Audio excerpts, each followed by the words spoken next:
करावे ते पूजा मनेची उत्तम, लौकिकाचे काम काय असे, कळावे तयाशी कळे अंतरेचे, कारण ते साचे साचांगे.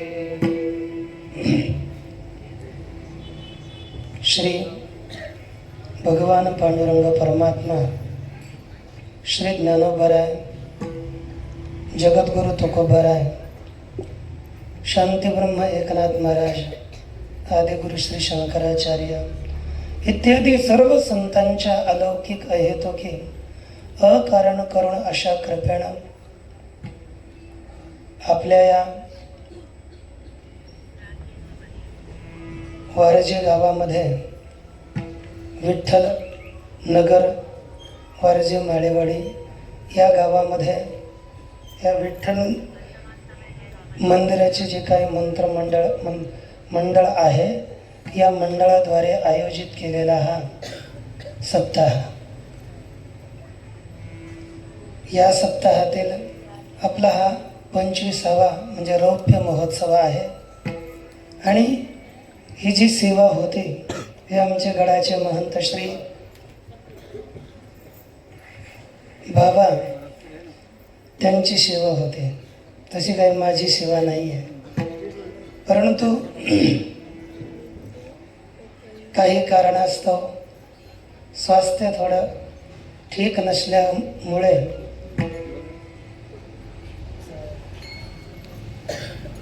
त्यांनी ऑपरेशनच्या अगोदरच सांगितलं की ऑपरेशन होईल किंवा न होईल, परंतु इथे पुण्याच्या जे काय आसपास सेवा असतील त्या तुम्ही पहा. म्हटलं मी तर तसं काही सेवेकरता वारंवार कुठे जाण्याचा प्रयत्न करत नाही आहे, कारण की कणकण का होतं बरं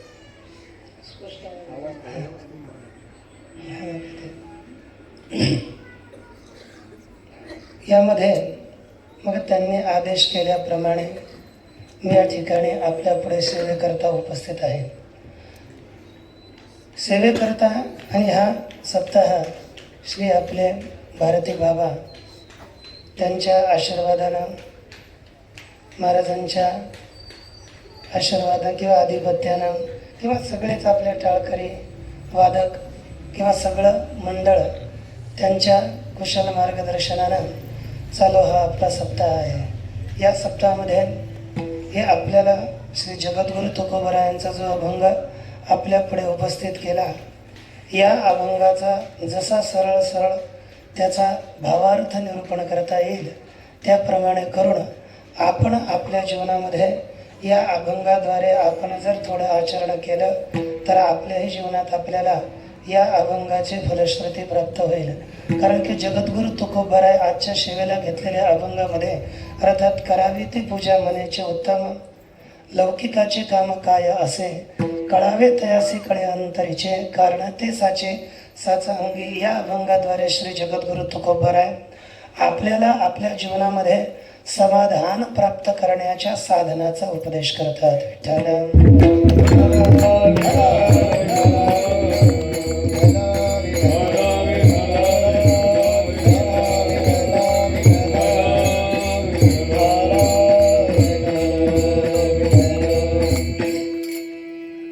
जगद्गुरु तुकोबरायांनी आपल्याला आपल्या जीवनामध्ये समाधान प्राप्त व्हावं याकरिता जे साधन सांगितलं त्या साधनाचं नाव आहे एक भक्ती.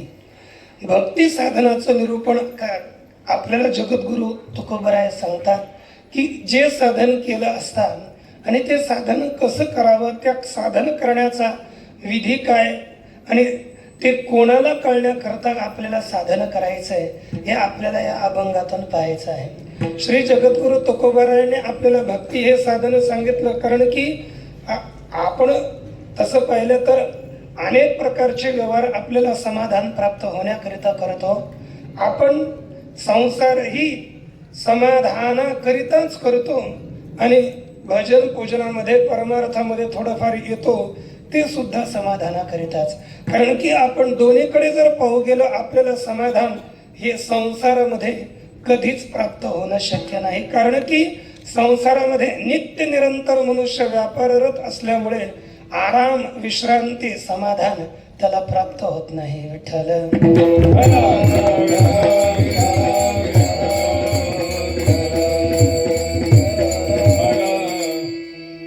नवे आरानुक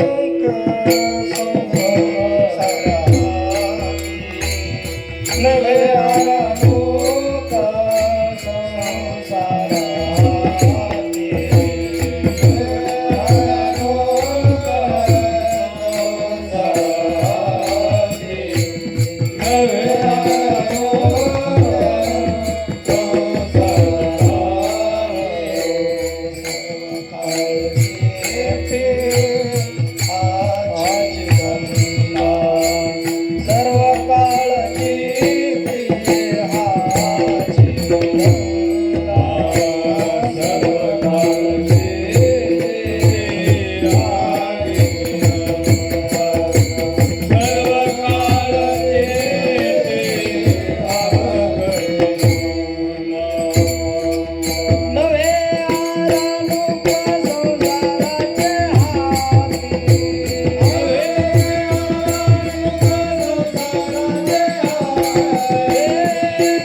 नव्हे आरानुक संसारा हाती सर्व काळ चित्ती हाची धंदा. कोणता? केवळ हाच संसाराचा मनुष्य नित्य निरंतर धंदा व्यापार करतो, परंतु या संसारामध्ये आपल्याला कधीही आरानुक आराम विश्रांती प्राप्त होत नाही. आणि कारण की या संसारामध्ये ज्याच्यापासून आपल्याला विश्रांती, आराम, समाधान प्राप्त होईल असेच ते आपल्या पासून दूर होतात. म्हणजे देवधर्म सांधी पडिले सकळ. भगवान परमात्म्यापासून आपल्याला समाधान प्राप्त होईल. धर्माचं आचरण केल्यानं आपल्याला समाधानाची प्राप्ती होईल, परंतु देव धर्म हे सगळे आपल्या कोपऱ्यात पडून राहतात. म्हणून आपल्याला संसारात समाधान प्राप्त होत नाहीये. समाधानाकरिता, सुखाकरिता, आनंदाकरिता केवळ आपल्याला एक परमार्थच आहे. आणि परमार्थातलीच साधना जर आपण संसारात का असेनात, परंतु आपण भगवत भजन, भगवत भक्ती आणि धर्माचं जर आचरण केलं तर आपल्याला समाधान प्राप्त होईल. अन्यथा या संसारामध्ये समाधानाला जागा दुसरीकडे नाही आहे.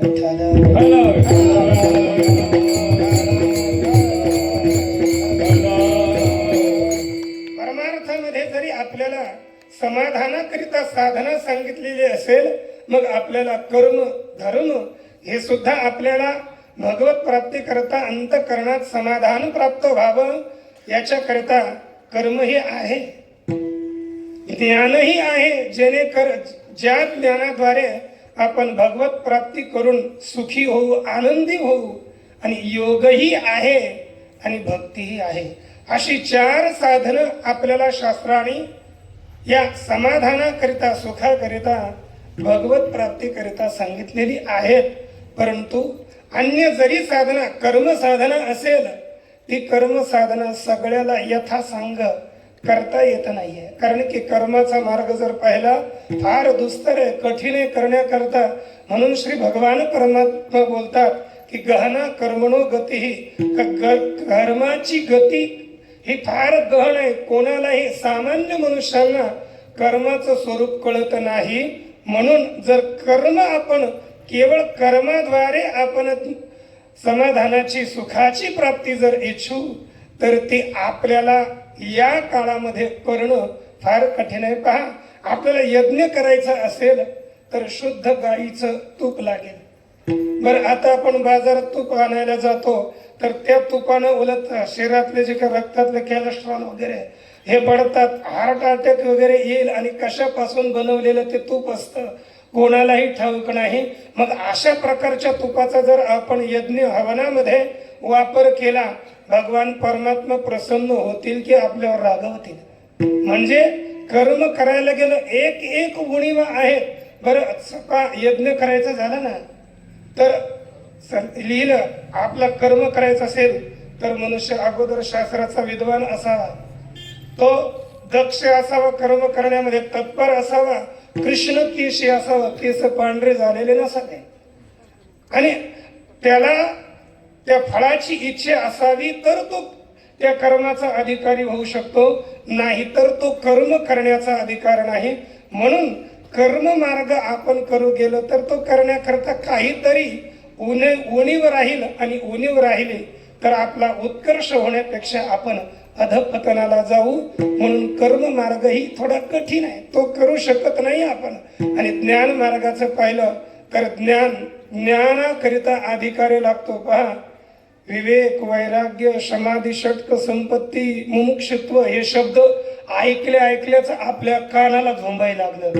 हे महाराज काय बोलू लागले? आपल्याला विवेक माहित नाही आहे.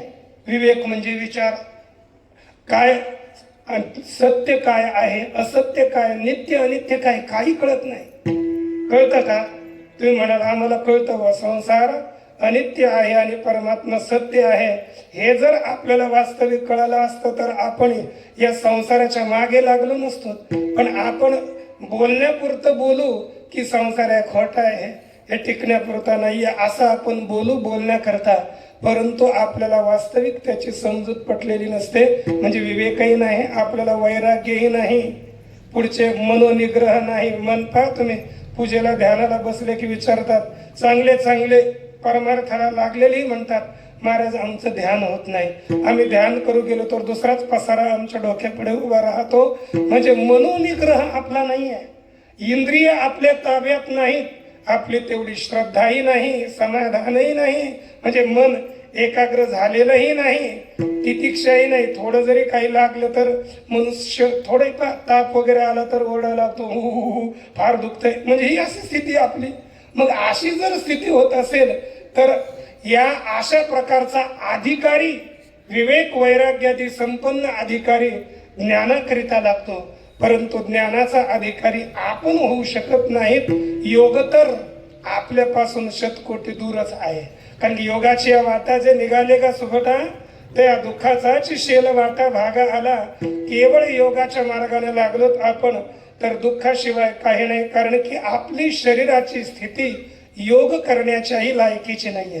का आता आपण बसलो, तुम्ही आत्ताच बसले 15-20 मिनिटापूर्वी, तरी आता बसले तुम्ही शेवटीपर्यंत किती आपले पाय हलवून बसता. म्हणजे आपल्या 2 घंटे 1.5 घंटा जरी बसायचं झालं तरी आपल्याला हातपाय हलावे लागतात. म्हणजे एका आसनामध्ये आपल्याला बसता येत नाही. म्हणजे योग करायला गेलं तर तिथेही काठिण्य आहे. म्हणजे हे सगळी साधनं हे आपल्याला आहेत परमात्मा प्राप्ती करता. परंतु या साधनापैकी श्रेष्ठ साधन श्री नारद मुनी म्हणतात, सा कर्म ज्ञान योगेभ्योप्यधिकतरा. सा म्हणजे भक्ती, कर्म, ज्ञान, योग यांच्यापेक्षाही अधिकतर आहे, श्रेष्ठ आहे. कारण की भक्ती ही हिच्यामध्ये 3 कारणे पहा. सगळे यच्छ यावत मनुष्य धरातलावर असणारा भक्ती करू शकतो. म्हणून भक्तीला आपण श्रेष्ठ म्हणू शकतो. कारण की सर्वाधिकारत्वात तत्र श्रेष्ठत्व, सगळे अधिकारी आहेत म्हणून भक्तीला आपण एक श्रेष्ठ म्हणू शकतो. दुसरा, कारण की भक्ती करायला सोपी आहे, कठीण नाहीये. सगळे अधिकारी आहेत. भक्ती करण्याकरिता मनुष्याला सगळ्यांना सोपी, कोणी करू शकतो का? आपल्याला जर देवाची पूजा करायची असेल तर घेतलं आपण तांब्याभर पाणी, देवाला स्नान घातलं, ती सुद्धा भक्तीच होते. आपण जे जे काही कर्म करू ते देवाला अर्पण केलं तर तीही भक्तीच होते. म्हणजे आपण स्वतः भक्ती करण्याकरिता सगळ्यांना सुलभ आहे का? कोणालाही कठीण नाहीये. बस भक्ती पंथ बहु सोपा, भक्ती पंथ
भक्तिपंत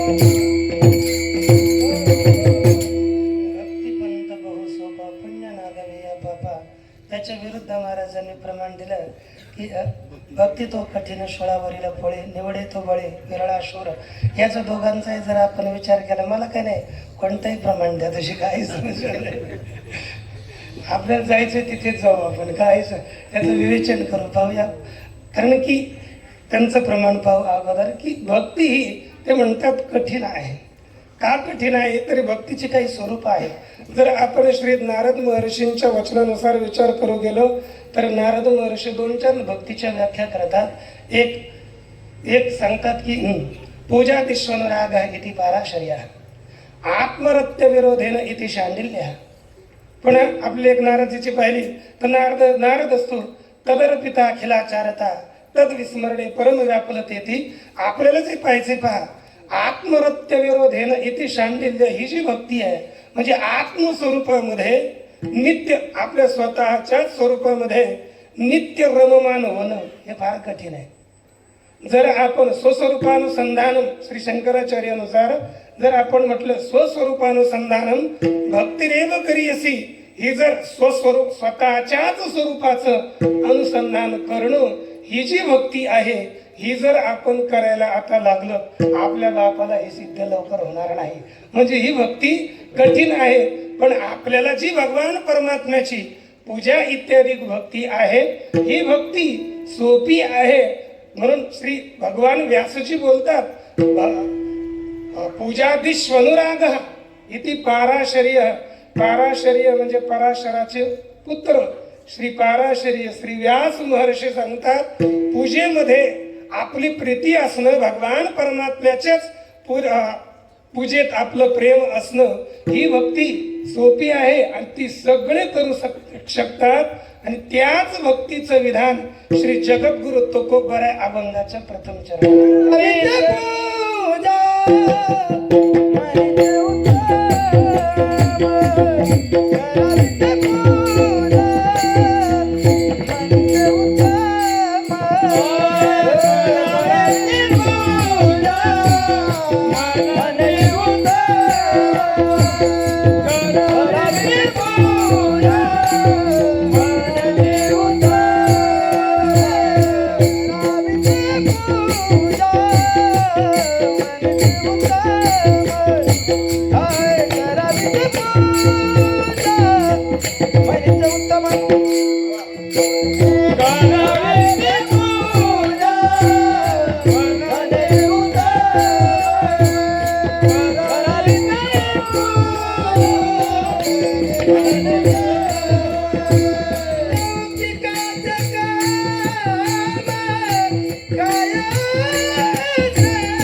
मनेची उत्तम.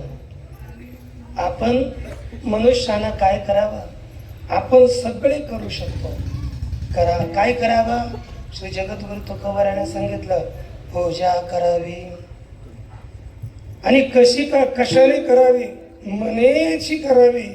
पण कशी करावी उत्तम करावे. मग या अभंगाच्या प्रथम चरणातल्या पूर्वार्धामध्ये महाराजांनी भक्तीचं विधान केलं. त्याला विधी म्हणतो आपण. मराठी व्याकरणामध्ये, संस्कृत व्याकरणामध्ये सगळे संस्कृतमध्ये पाहिलं तर कुर्यात, करावी, पूजाम कुर्यात, कत्केन मनसा पूजाम कुर्यात, कथम उत्तमम कुर्यात. पण ही जी काही ही संस्कृत वाक्य झाली. मनाने आपण भगवान परमात्म्याची पूजा करावी. तरी आता पूजा ही एक भक्ती आहे. आपल्याला ज्या काही 9 प्रकारच्या भक्ती सांगितल्या, त्या भक्तीपैकी पूजा ही 9 भक्तीपैकी एक भक्ती आहे. कारण की कोणती ना कोणती भक्ती आपल्या अंतःकरणात असलीच पाहिजे. जर भक्ती नसेल तर मनुष्य अपवित्र असतो.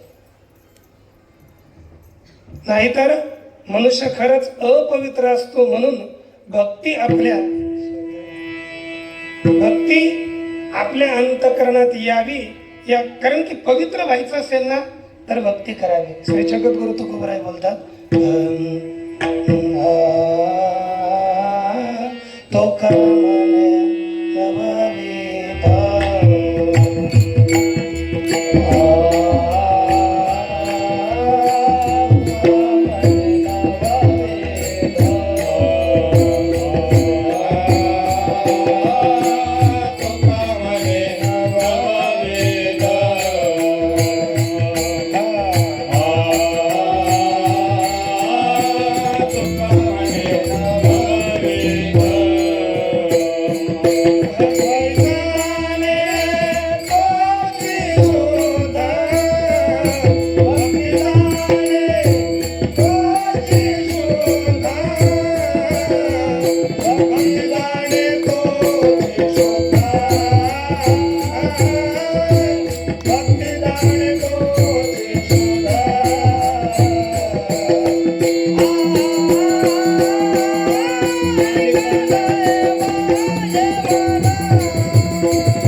जो भक्ती जाणतो, भक्तीचं ज्ञान ज्याला आहे तोच खरा शुद्ध आहे. म्हणून संतांनी भगवंताकडे कधीही भगवान परमात्म्याच्या भक्तीची मागणी केली. आम्हाला तुम्ही भक्ती द्या याचीच याचना करतात. कारण की जर भक्ती आपल्या अंतःकरणात, मग ती काही असो. श्री तुलसीदास महाराज बोलतात की नवमोह एकही जिनके होई, नारी पुरुष सचराचर कोई. कोणी असो, परंतु या 9 पैकी एक सुद्धा एकही ज्या मनुष्याला प्राप्त होईल तो नारी असेल किंवा पुरुष असेल तर तो त्या भक्तीनं पवित्र होऊन भगवत तत्वाला प्राप्त होतो.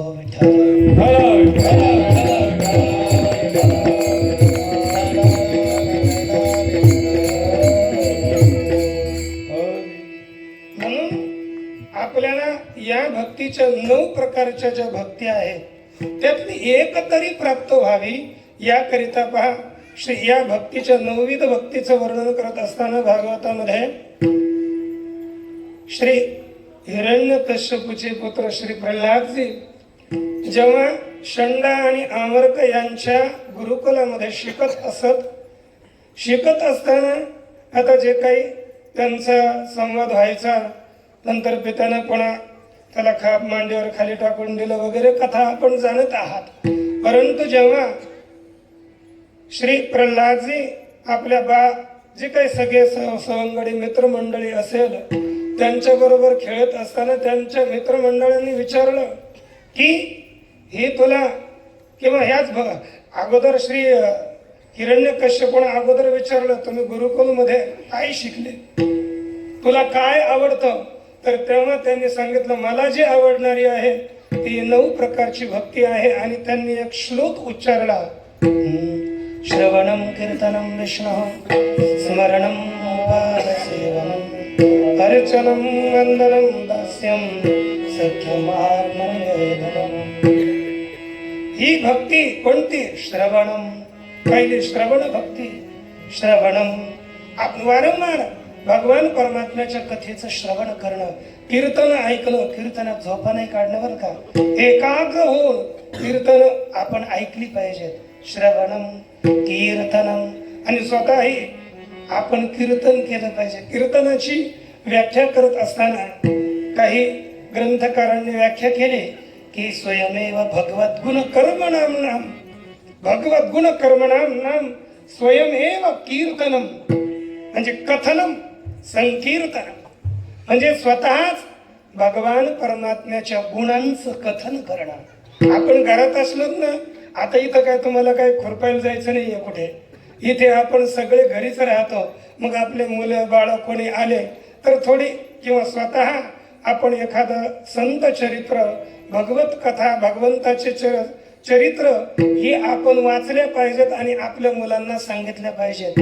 जिजाऊ तशी होता येत नाहीये. जर शिवाजी महाराजांसारख्यांची आई व्हायचं असेल तर आपल्याला अगोदर शास्त्र थोडे वाचून, आता वाचतं तर सगळ्याला येतं पण आपण ते बटन दाबत पडतो.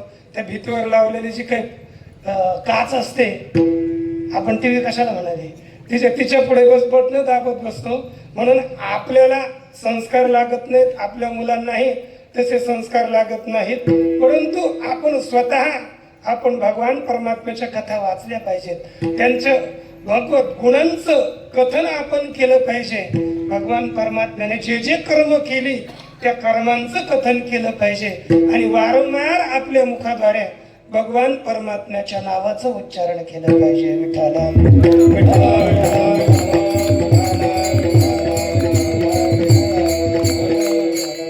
मला आता तरी वाटलं कोणच तरी तोंड हलतील.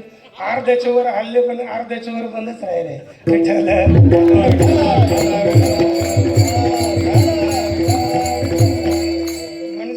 गावाकडची सवय तर नाही लागली ना इकडे आल्यावर आहे. कारण की गावाकडच्यांना थोडं जास्त रेटून बोलल्यानंतरच ते चांगले ऐकतात. तसं तुमच्याकडे नसावं बरं का.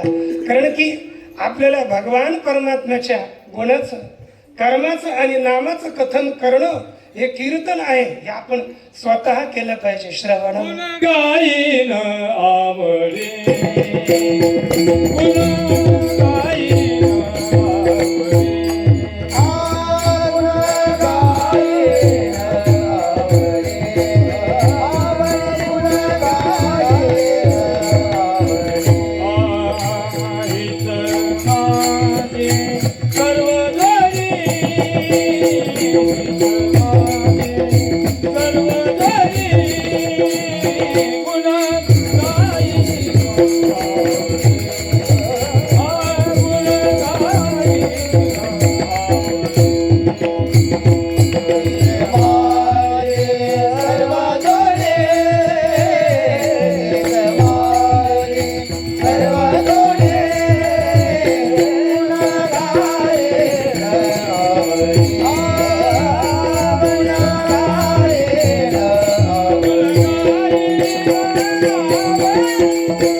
गुण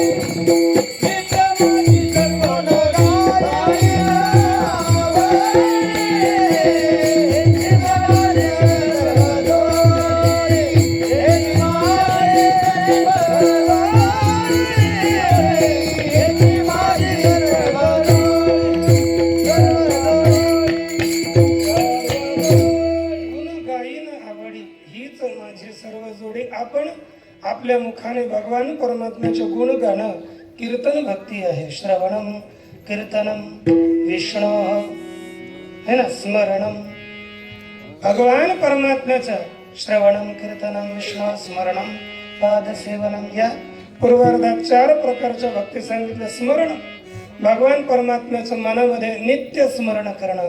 नाही उच्चारण केलं स्मरण तर आपण कुठेही करू शकतो आणि कधीही करू शकतो, याला काही बंधन नाहीये. पादसेवनम भगवान परमात्म्याच्या चरणकमलाची सेवा करणं. अर्चनम भगवंताची पूजा करणं. वंदनम भगवंताला साष्टांग दंडवत प्रणाम करणं. अर्चनम वंदनम सख्यम भगवान परमात्म्याशीच आपण सख्य भक्ती करणं. आणि अर्चनम वंदनम सख्यम आत्मनिवेदनम दास्यम सख्यम आत्मनिवेदनम. दास्य भक्ती, सख्य भक्ती आणि शेवटी सगळं भगवान परमात्म्याला अर्पण करणं.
ही दास्य तू भक्तीमध्ये आली.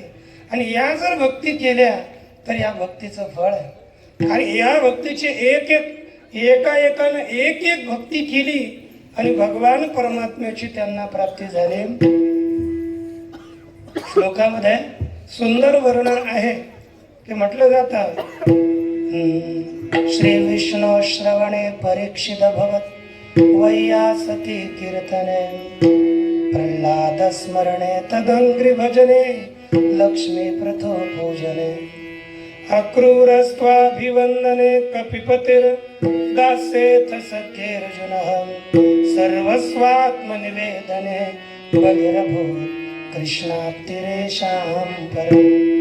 या भक्ती केल्या परंतु एक भक्ती एका व्यक्तीने केली आणि सर्वांना भगवंताचीच प्राप्ती झाली.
झाले ते पावन संतादिक जाण परमभक्त. या श्रवणाने हे सनकाधिक श्रवण कीर्तन दोन्ही जोडले. या सनकाधिक पवित्र झाले आणि श्लोकामध्ये आपल्याला श्री विष्णू श्रवणे परीक्षित भवत. भगवान परमात्म्याची श्रवण भक्ती श्री परीक्षित महाराजांनी केली तर त्यांना भगवान परमात्म्याची 7 दिवसामध्ये प्राप्ती झाली. पहा, श्री विष्णू श्रवणे परीक्षित अभवत वैयासकी कीर्तने. वैयासकी व्यास महर्षींचे पुत्र, व्यासांचे जे पुत्र श्री शुकाचार्य त्यांना म्हणतात वैयासकी. आणि त्यांनी कीर्तन भक्ती केली म्हणजे भागवताची कथा श्री परीक्षित राजाला सांगितली. कीर्तन केलं, भगवंताच्या गुण कर्म नामाचं उच्चारण केलं आणि त्यामुळे श्री शुकाचार्यांना सुद्धा भगवंताचीच प्राप्ती झाली. श्री विष्णू स्मरणे परीक्षित भवत वैयासकी कीर्तने प्रल्हाद स्मरणे. श्री प्रल्हादजीनं भगवंताच्या नामाचं स्मरण केलं. नित्य निरंतर भगवंताचंच नाव घेत होते. कधीही खात असतील, बसले असतील, उठले असतील, काही करत असतील, पण केवळ भगवंताचं नाव विठ्ठल.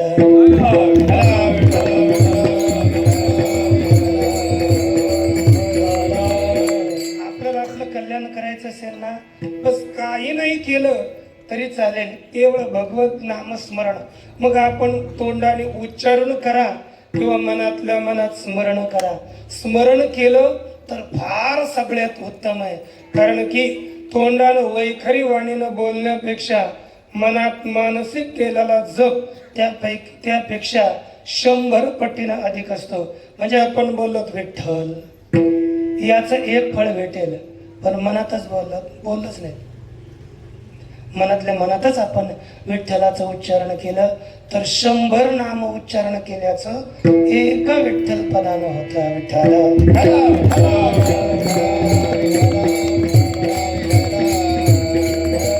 श्री प्रल्हादजीनं भगवंताचं स्मरण केलं, त्यांनाही भगवंताची प्राप्ती झाली. पहा, प्रल्हाद स्मरणे तदंघ्री भजने लक्ष्मी. भगवान परमात्म्याच्या अंघ्री म्हणजे चरणाची भजन भक्ती कोणी केली? श्री लक्ष्मी मातेने. आणि लक्ष्मी माते नित्य. कारण की आपल्याला जरी भगवान परमात्म्याचे चरण पाहिजे असेल तर अगोदर कोणाला विचारावं लागेल? कारण की लक्ष्मी मातेच्या आधीन ते चरण असल्यामुळे लक्ष्मीचे हाती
भगवान परमात्म्याची चरणाची सेवा करणारी आहे.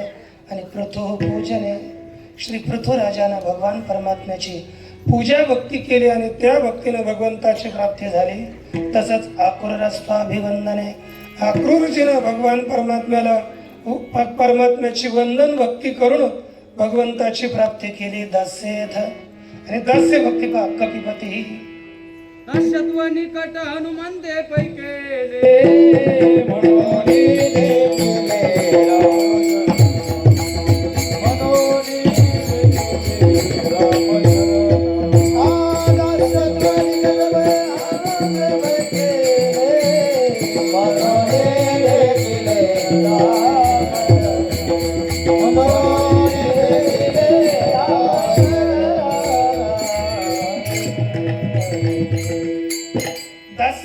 भक्ती श्री हनुमंतानं केली आणि सख्य अर्जुन सख्य भक्ती ही अर्जुनानं केली. श्री ज्ञानोबरायांनी सुद्धा ज्ञानेश्वरी मध्ये सांगितलं की आत्मनिवेदना तळीची जे पीठिका आहे सख्याची पार्थो अधिष्ठात्री तिथीची महत्व कागा.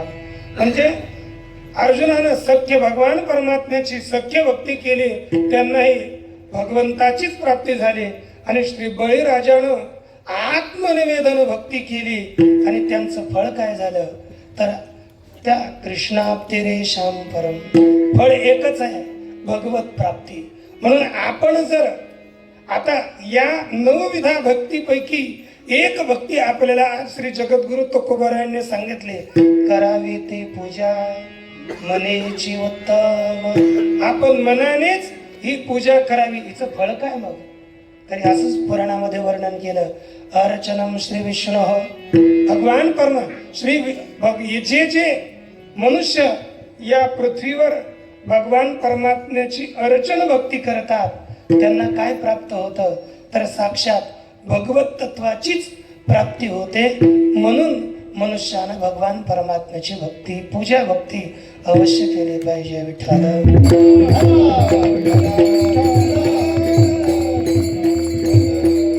सांगत असताना श्री जगद्गुरु तुकोबाराय बोलतात, पूजा करा, पूजा ती करावी मनेची.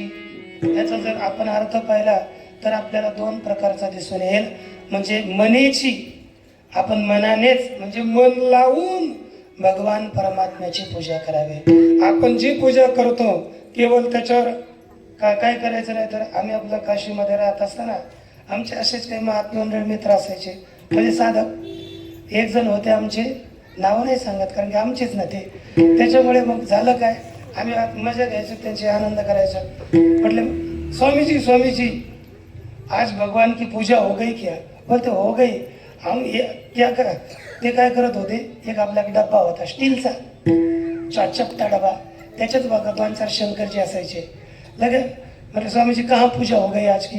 बोलते एक ऐसा डब्बा लिया, नल के नीचे चला गया, ऊपर से टोटी आरंभ करी, उसको थोड़ा थोड़ा खड़खड़ खड़खड़ निकाला, पानी डाल दिया और ला करके उसको ये भस्म लगा दिया, हो गई हमारी पूजा.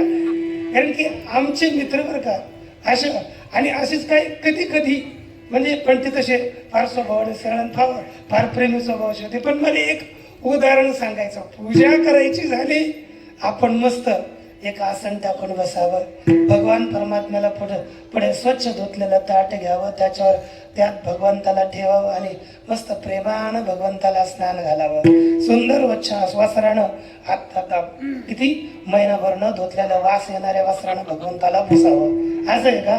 प्रतिदिवस धुवून वस्त्र, जसं आपल्याला किती वस्त्र स्वच्छ लागतात, आपण घालतो स्वच्छ कपडे, मग देवाला हे स्वच्छ कपड्यानं पुसावं. नंतर त्याला थोडा अत्तर वगैरे सुंदर आणावं आणि मग त्याला लावून हळूच गंध वगैरे लावून स्वच्छ भगवंताला आसनावर विराजित करून पुष्प तुळशी ही अर्पण करावी, भगवंताला नैवेद्य दाखवावा, मनन पूजा करावी की नाही. मग ही एक मनन पूजा करता येते. आणि दुसरी मनन पूजा म्हणजे मनाने, म्हणजे तीच मानसिक पूजा. विठ्ठल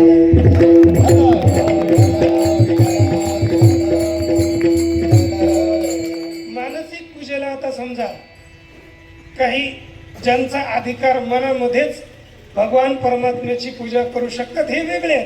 सगळ्या करताय आपण पहिली सांगितलेली पूजा, परंतु मानसिक पूजा सगळ्यालाच करता येत नाही. बरं, एकांतात आपण शांत बसायचं, शांत बसून आपल्या अंतःकरणामध्येच भगवान परमात्म्याचे मूर्तीचं ध्यान करायचं. पहिलं भगवंतच येत नाहीत, संसारच येतो आपल्या पुढे, परंतु भगवान परमात्म्याची मूर्ती आपल्या हृदयामध्ये विराजमान आहे अशी कल्पना करायची, कंजूशी नाही करायची. मस्त सोन्याच्या हांड्यामध्ये आपण दूध भरून आणूया आणि सगळ्या तीर्थांचं पाणी सोन्याच्या मनातली मनातून बाहेर नाही, मनातली मनात अशी कल्पना करायची आणि भगवंताला आपण सोन्याच्या कलशानं स्नान घालायचं, सोन्याचं पात्र खाली ठेवा मनातले मनात आणि सगळे उत्तम उत्तम पदार्थाने भगवान परमात्म्याची आपण सेवा करायची. आणि अशी मन लावून आपण सेवा केली तर ती भगवान परमात्म्याला फार आवडते. मनोमय पूजा हेची पडिये केशी राजा.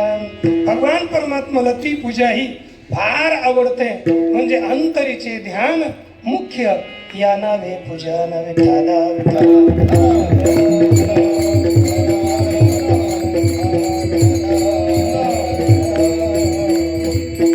श्री नाथबाबा याचं वर्णन करताना बोलतात काय करायचं.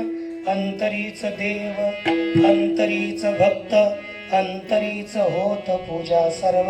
म्हणजे आतच देवाची जपत्यासी नाही पूजा ध्यान जपत्यासी नाही पूजा ध्यान जपत्यासी नाही पूजा ध्यान जपत्यासी नाही.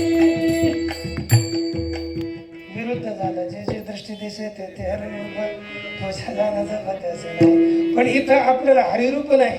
आपलं पूजा करायची मनात. अंतरीच देव अंतरीच भक्त अंतरीच होत पूजा सर्व. अंतरीच ध्यान अंतरी ते मन अंतरी ते आसन. आतच आसन सगळं आतच कल्पना करून भगवान परमात्म्याची जर पूजा केली तीही भगवान परमात्म्याला आवडते. तुम्ही म्हणाला हे मनच का लावायचं हो. कारण की मनात आतमध्ये पूजा करणं किंवा मन लावूनच पूजा का करावी. बरं पूजा कशा करता करायची. देवाला ती पूजा कळावी. देवाला तिचं ज्ञान व्हावं म्हणूनच ना. बरं पसारा एकत्र करूनच आपण बस लोकांना दाखवलं तर तीच पूजा देवाला आवडेल असं नाही आहे. मग आपल्याकडे सामान्य थोडे जरी पदार्थ असतील पण मन लावून पूजा केली तर ती देवाला कळते. कारण की ज्याला कळायचंय तो कुठे आहे. जगद्गुरु तुकोबरा अभंगाच्या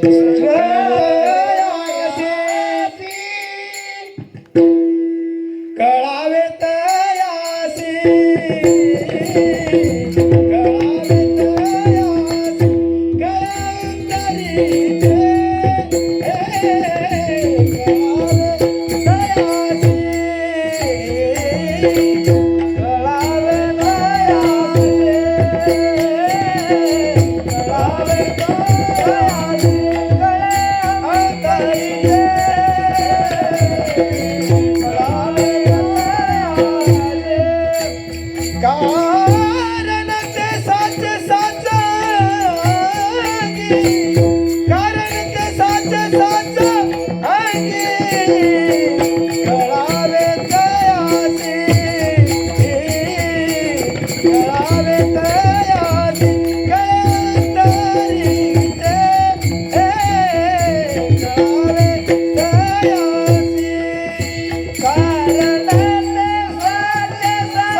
कारण ते साचे साचंगे. ऐका थोडं 5 मिनिटच ऐका संपणार आहे. एकाग्र होऊन आपण ज्याच्या करिता भक्ती करतो कळावे तयासी त्या परमात्म्याला कळावं म्हणून भक्ती करतो ना. मग तया कळे अंतयासी कळे अंतरीचे. त्याला आतलं कळतं म्हणून आपल्याला बाहेरचा फापट पसारा दाखवण्याची आवश्यकता नाही. म्हणजे असावा हे नसावा असे माझी काही हे नाही आहे. परंतु बाहेरचे सगळे पदार्थ असले तर त्यात मनही असावं एवढी इच्छा आहे. कारण की मनानं जर भक्ती केली तर ती भगवंताला फार आवडते. इतकी आवडते ती सांगायचीच गोष्ट नाही. इतकी आवडते. कारण की पहा न सांगा त्याला सांगायचं नाही. न सांगता तुम्हा कळो येते अंतर विश्व विश्वंभर हरिहर न लगे. ऐसी पुढील से घेतो तो सहजे जाणे हृदय असतो. त्यानुसारांनी म्हटलं की तो सहज भगवान परमात्मा जाणतो का. कारण की कारण एक आहे. ईश्वर सर्व भूतानां हृदयेषु अर्जुन तिष्ठति. तो सर्वांच्या हृदयामध्ये विराजमान आहे राहतो म्हणून त्याला सहज कळतं ना. म्हणून त्या भगवान परमात्म्याला कळण्यायोग्य भक्ती आपण केली पाहिजे. मला तसा समय थोडा आहे, पण एक सहज जर पाहिले तर एक आपल्या पैठणची एक कथा वाचली मी सहज. पैठणचे पुरातन एक फार श्रेष्ठ भक्त झाले. त्यांना असं काही बाहेर सगळे पदार्थ नव्हते, म्हणून ते जसे येतील तशी पहिल्यांदा पूजा करायचे. परंतु त्यांना एक अंतःकरणात खदखद असे की माझ्याकडे सामग्री नाही आहे की ज्या सामग्रीने मी भगवान परमात्म्याची पूजा करेन. परंतु सहज सहज असं फिरत असताना एक कीर्तन प्रवचन त्यांनी ऐकलं की मनातल्या मनात भगवान परमात्म्याची पूजा केली तर भगवान परमात्मा फार प्रसन्न होतो. मग त्यांनी मनातच भगवान परमात्म्याची आत्ता सांगितल्याप्रमाणे एक मूर्ती त्याची कल्पना केली. अंतःकरणात त्याला सुंदर सोन्याच्या पात्रानं स्नान करत असत, सुंदर सुंदर गंध लावत असत आणि अंतःकरणात कधी 1-2 3 घंटे त्यांना त्या मनातल्या मनात पूजा करत असताना कधी समय जाई हे त्यांना कळत नसे. एकदा काय झालं की भगवान परमात्म्याला ते गरम गरम दूध पाजवं लागले. दूध पाजवत असताना त्यांना वाटलं की आपण भगवान परमात्म्याला दूध पाजतोय तर हात लावून पाहावा की हे दूध गरम आहे की कसं आहे, थंड आहे. त्यांनी आपले 2 बोटं लावून पाहिले, सगळा हात भाजला, अतिशय हात फोडला, त्याला फोड आले. मनातले मनात बरं काही घटना झाली आणि नंतर भगवंताला ते तसंच ते पाजवलं. परंतु त्यांचा हात भाजल्यानंतर त्यांच्या अंतःकरणात वाटलं आपण आतापर्यंत भगवान परमात्म्याला असं अतिशय गरम दूध पाजत होतो, भगवान परमात्म्याला किती दुःख होत असेल, माझा हात इतका फोडला तर भगवंताला किती पीडा झाल्या असतील. आणि त्यांची तेवढ्यात ती काही पूजा होती, ती पूजा संपली, ते शुद्धीवर आले आणि पाहिलं तर त्यांचे बाहेरचे हात सुद्धा 2 जळालेले आहेत. मग भगवान परमात्मा आपल्या वैकुंठामध्ये राहून ते हसू लागले. मला माता लक्ष्मी माता विचारू लागली का हसले, तर त्या भक्ताला पाहून मी हसलो की पहा तो भक्त किती त्या भक्तीमध्ये निमग्न होता. भगवान परमात्म्यानं विमान पाठवलं आणि त्या भक्ताला साक्षात स्वधामाला घेऊन गेले. म्हणजे भक्तीचा एवढा मोठा प्रभाव असतो, त्याला अंतःकरणातलं भगवान परमात्म्याला सगळं कळतं की कारण ते साच अंगी, जे खरं कारण आहे ते अंगी ते स्वरूपतः खरं असतं. आणि जर वरून करत असलो, आतून जर खरं नसेल तर त्याला काहीही खरं आपल्याला म्हणून त्याचं फळ आपल्याला प्राप्त होणार नाही. आणि याचंच आता जर मग आपण ही जर भक्ती कोणतंही करा, भक्ती करा, संसार करा, काही करा, अतिशयांती लाभ किंवा घात फळ देते चित्त भिजायशे. 3ऱ्या चरणात महाराज म्हणतात की अतिशय जर आपण केला तर अतिशयांती लाभ किंवा अतिशयांती घात. एवढं तर माहीत असेल, अति तिथं माती, म्हणजे अतिशयांती घात. जर आपण अधिक चांगली गोष्ट अतिशय केली तर लाभ होतो आणि वाईट गोष्ट अतिशय केली तर घात होतो, निश्चित आहे. पण आपण पहा, श्री वाल्मिक ऋषीनं अतिशय जप केला तर म्हणून व्याधतो ऋषिताम प्राप्त यते जपात वाल्मिकी.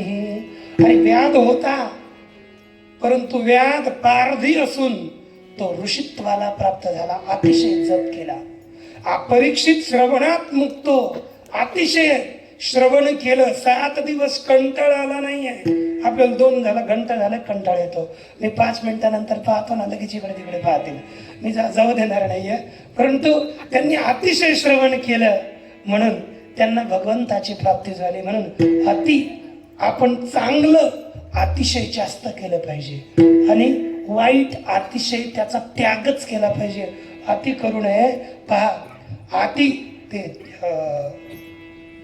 चैत्य शिशुपाळानं अतिशय भगवंताला शिव्या दिल्या म्हणून अपराध केला. अतिद्वेषात चैत्यो नष्टो यतिद्वेषात. ते शिशुपाळ अतिशय द्वेष केला म्हणून नाश झाला. अतिमानात सुयोधना दुर्योधन, अतिशय अभिमान केला त्याचाही नाश झाला. रावण सुद्धा अतिशय लौल्य म्हणजे अतिशय आसक्ती ठेवली म्हणून त्याचा नाश झाला. म्हणून अतिशय केलं, चांगलं केलं तर कल्याण आणि अतिशय वाईट केलं तर नाश होतो. विठ्ठल म्हणून आपण काही करायचं चांगलं अतिशय केलं पाहिजे नाही. मग एकदा हात वर करा, आपण चांगलं अतिशय करा.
अतिशय भगवंताची भक्ती करावी. आणि आपल्याला जर मुक्त व्हायचं असेल, आपल्याला संसारातून पार व्हायचं असेल, तर अंतःकरणात जी भक्ती केली असता आपल्याला समाधान होईल अशी मनुष्यानं भक्ती केली पाहिजे. काहे समाधान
तुका म्हणे जेणे राहे समाधान ऐसे ते भजन फार भावे.